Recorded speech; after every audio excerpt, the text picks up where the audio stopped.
Mis padres le dijeron a mi hermano que podía quedarse con mi casa, porque soy soltero y él tiene mujer e hijos.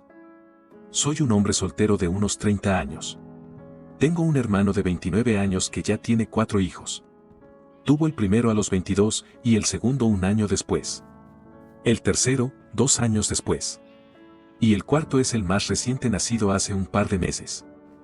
Su mujer y yo no nos llevamos bien porque a ella siempre le gusta intentar sacarme de quicio haciéndose la superior. Luego se convierte en una reina del drama autovictimizadora extrema si tomo represalias contra ella de alguna manera.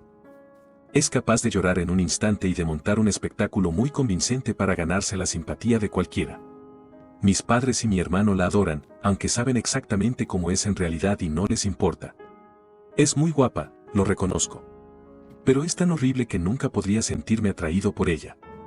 También se niega a conseguir cualquier tipo de trabajo, a pesar de que tiene un título universitario y mi madre ayuda voluntariamente con los niños todo el día. Así que su economía depende totalmente de mi hermano. Esto también significa que no pueden permitirse vivir en otro sitio que no sea la casa de mis padres. Y la privacidad es un problema con todos ellos bajo el mismo techo en una casa de 3 dormitorios construida en los años 60.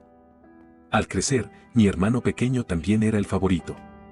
Nos llevamos 3 años de diferencia de edad, pero él desarrolló un complejo de superioridad porque a mí me castigaban mucho si tomaba represalias contra sus payasadas de alguna manera por aquel entonces.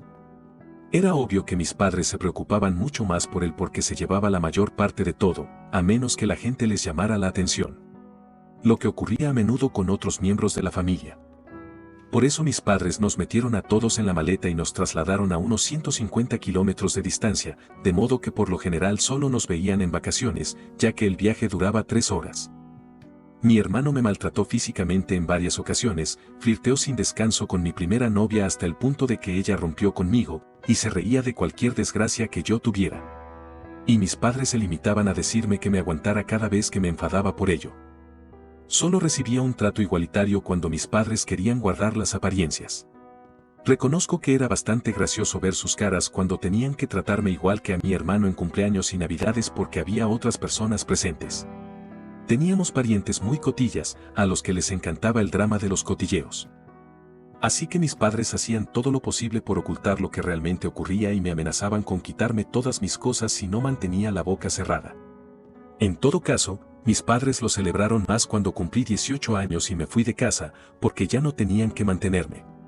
Ni siquiera había terminado el instituto cuando me mudé. Pero vivir en un piso compartido era mucho mejor que vivir con ellos. Tuve poco contacto desde que me fui de casa.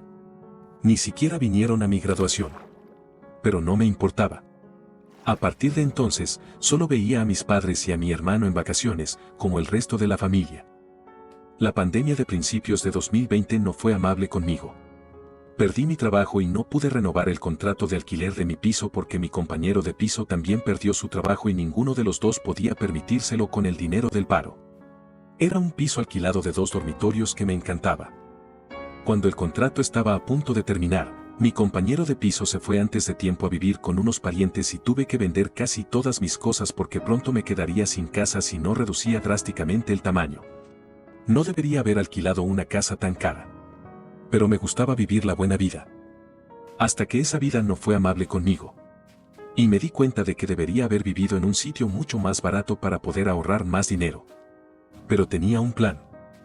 Tengo un camión simplemente por el hecho de que siempre me han gustado los camiones, así que encontré una caravana de $1,000 en buen estado y la monté en mi camión para poder vivir de ella durante un tiempo. Se suponía que iba a ser temporal, pero terminé viviendo fuera de él mucho más tiempo de lo que pensaba. Al principio esperaba poder vivir en la casa de mis padres, donde también residen mi hermano y su familia. Pero cuando les pedí a mis padres que me dejaran quedarme un tiempo, me dijeron que tenían la casa llena y que no me querían allí. Además, no nos habíamos llevado precisamente bien en la última década. Dijeron que solo me dejarían aparcar allí la caravana si les pagaba básicamente lo que costaría alquilar un apartamento en mi zona. Era demasiado solo por aparcar la caravana. No tenía trabajo e intentaba ahorrar todo lo que podía de mi subsidio de desempleo hasta que encontrara otro trabajo. Con el alquiler que me pedían, podría estar viviendo en un apartamento. Mis padres calificaron mi caravana de monstruosidad y me dijeron que me largara porque no llegábamos a un acuerdo. Y a mi cuñada le pareció divertidísimo que tuviera que vivir en una caravana. Mi hermano se unió a ella señalándome y burlándose de mí mientras me llamaba vagabundo sin hogar. Aparqué mi camión caravana en el aparcamiento de una tienda para dormir la primera noche que no tuve a dónde ir. Tenía un miedo atroz de que alguien intentara entrar a robar. Basta decir que no dormí bien aquella noche.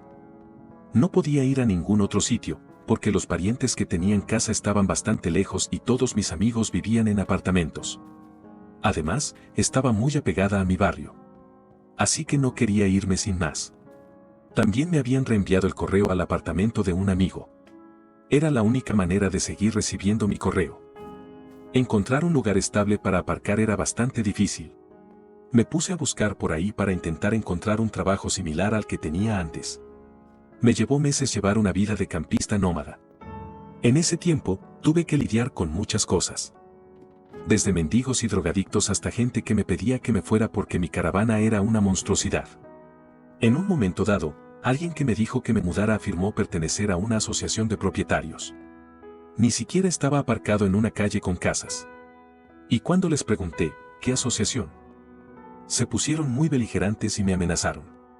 De todos modos, trasladé mi caravana para evitar problemas. Para tener un suministro constante de electricidad, aprendí a utilizar un cable alargador largo para enchufarme en cualquier sitio y recargar las baterías de la caravana. Eso significaba enchufarlo a escondidas a una toma exterior de un edificio cualquiera mientras estaba aparcado en la calle. Ya sé que es de mal gusto. Pero tenía que mantener las baterías cargadas para que mi nevera se mantuviera fría. Tenía un pequeño banco de energía solar para recargar mi teléfono. Pero no tenía nada parecido a un generador. Y los generadores son ruidosos y necesitan combustible. Así que hice lo que tenía que hacer. Tras meses viviendo así, por fin conseguí un nuevo trabajo. Tuve que mudarme a la ciudad vecina para encontrar un trabajo que no tuviera que ver con el comercio minorista. Trabajé en el comercio minorista mientras estaba en la universidad y me prometí no volver a hacerlo nunca más. Aunque estaba a punto de romper esa promesa. Seguía cobrando el paro. Pero no tenía un lugar estable donde vivir mientras lo recibía. Y no quería seguir sin trabajo cuando se me acabara. Además, me aburría como una ostra. No tenía mucho más que hacer que leer, ver películas en un pequeño reproductor de DVD portátil, usar el teléfono o el portátil y tomar nota de dónde podía aparcar y qué baños públicos locales podía usar. En cierto modo envidio que los japoneses tengan baños públicos. Aquí nos vendrían muy bien. Cuando por fin conseguí un nuevo trabajo, prácticamente vivía en la parte trasera del edificio, junto al almacén, en unas antiguas plazas de aparcamiento para empleados que, literalmente, nadie parecía molestarse en utilizar porque estaban tan atrás que la zona estaba al borde del olvido. A mi jefe de la empresa le gustaba este sistema porque estaba dispuesto a hacer cualquier turno, siempre que durmiera lo suficiente. Incluso me dejó quitar la caravana de mi camión y colocarla en uno de los espacios para que pudiera conducir sin ella.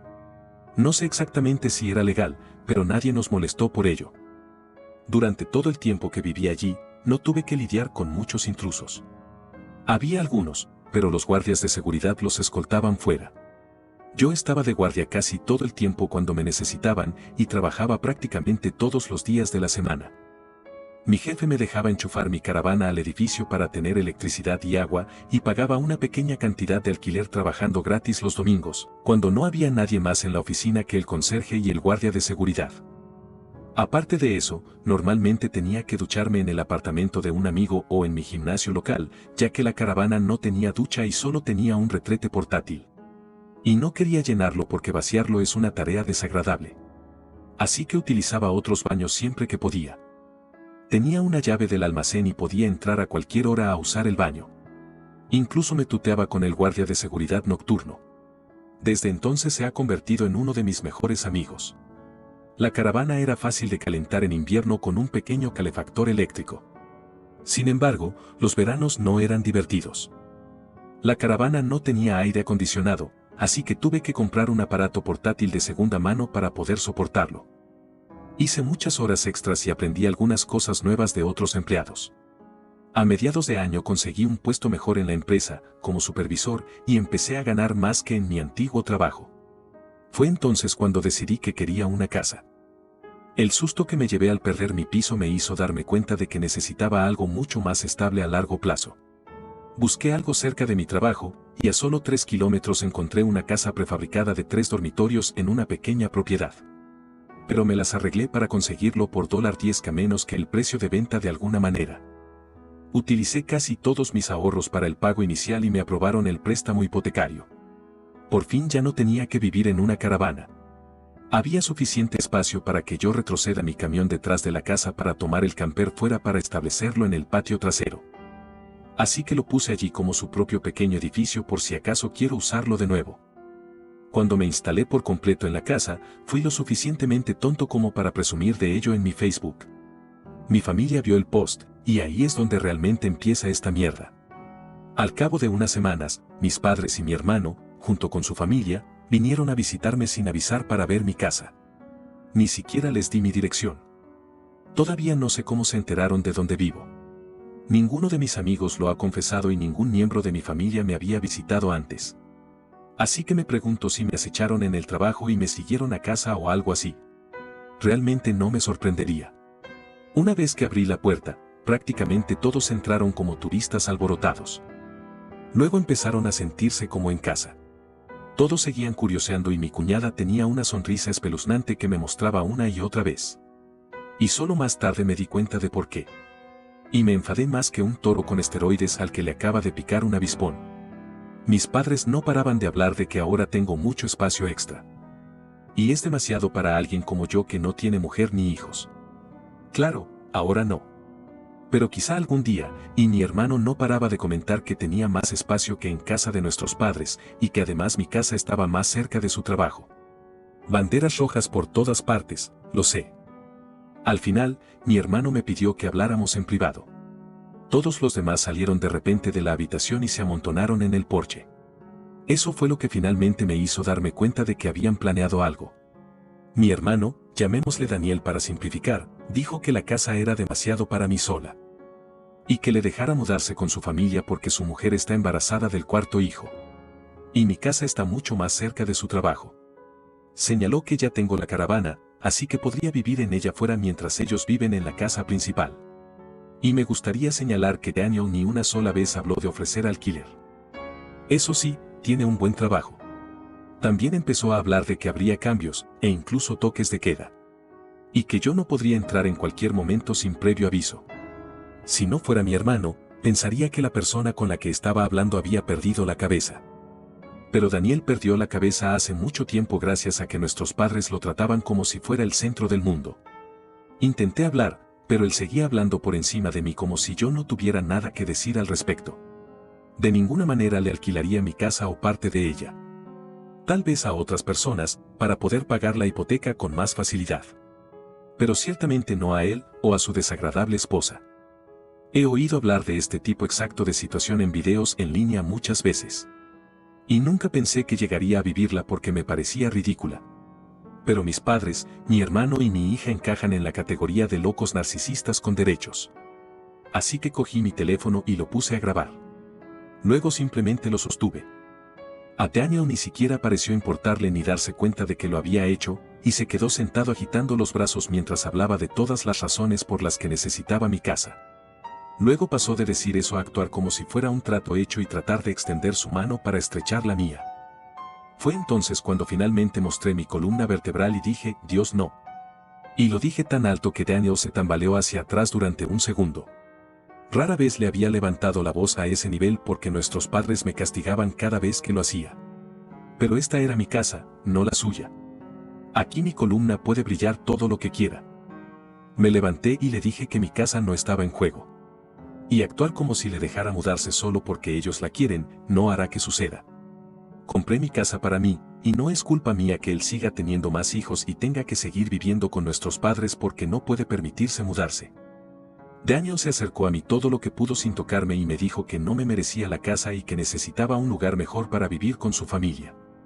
Me reí en su cara y le dije que eso era una gilipollez porque había trabajado mucho para poder comprar mi casa. Por supuesto que me la merecía. Dan empezó a gritar que no tenía mujer ni hijos y que no necesitaba tanto espacio. Así que mejor se lo doy a él. Le dije que no le daría nada. Y ni siquiera se ofreció a pagarme el alquiler. Si le dejaba mudarse, seguiría pagando toda la hipoteca de mi casa sin ni siquiera poder vivir en ella. Entonces Daniel me dijo que no debería pagar alquiler porque su familia es lo primero, y nuestros padres dijeron que yo iba a hacer esto y que lo haría. Yo grité, como si su palabra fuera ley o algo así. Y le dije a Daniel que no tenían derecho ni poder para darle mi casa. Entonces mis padres y cuñada irrumpieron de nuevo por la puerta principal y me rodearon para intentar obligarme a aceptar. Hubo muchas peleas. Pero para resumir, a partir de ese momento oí la frase hazlo por Daniel muchas más veces de las que puedo recordar. En la pelea les dije a todos que no tenían nada que decir en mi vida o en mi casa. Y que se fueran antes de que llamara a la policía. Mi cuñada fue la que más me gritó que estaba embarazada otra vez y que no podía hacerle esto. Le dije que yo no le había hecho nada, ella simplemente asumió que podía tomar y tomar de mí como si yo simplemente lo permitiera. No tenía ninguna obligación con ella ni con su familia. Luego la llamé zorra engreída que nunca me tuvo ningún respeto. Así que no me importa lo que ella piense o cuántos hijos tenga. No siento ninguna simpatía por ella. No vivirá en mi casa. Bueno, eso la enfadó lo suficiente como para atacarme. Me dio un buen golpe en la cara y trató de hacer más, pero mi hermano la contuvo pataleando y gritando.